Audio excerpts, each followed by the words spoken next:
specifically in the Philippines, while we have a law on renewable energy, the reality is the guidelines are very specific to certain types of renewable energy.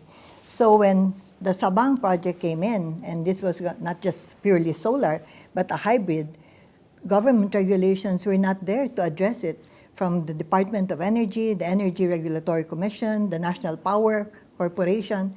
So that's the reason why it took us so long, and nobody ever thought that somebody would actually invest in hybrids, and therefore government was not prepared for that.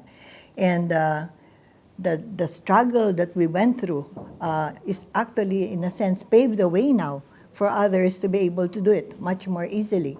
And so in the process, I think we've also educated the regulators so that now they see that they have to be more innovative, more open to different types of renewable energy projects that can come in. And therefore regulations are being shaped. So we have to rely on the local contractors and the local resources.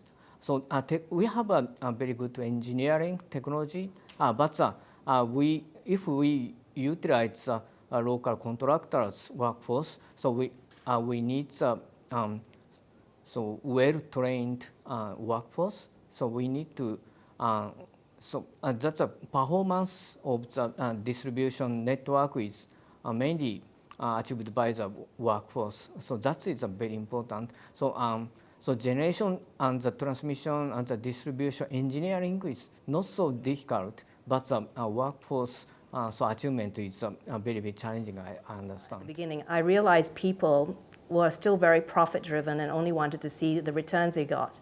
But when you're dealing with off-grid, you're dealing with much smaller communities. You can get the returns in a longer period of time, but the expectations were way too high. So really the challenge has been about educating people that you can do better than that. You can get the returns. You may not get them right long-term. You'll get the returns long-term, but in the shorter term, you have to be a bit more patient. So I think the biggest challenge has been just educating people, enlightening people that they can do this. And from WEnergy's perspective, we have had to try and identify people who actually want to be part of this way of doing business and helping people by providing off-grid electrification to rural communities who don't have it at all.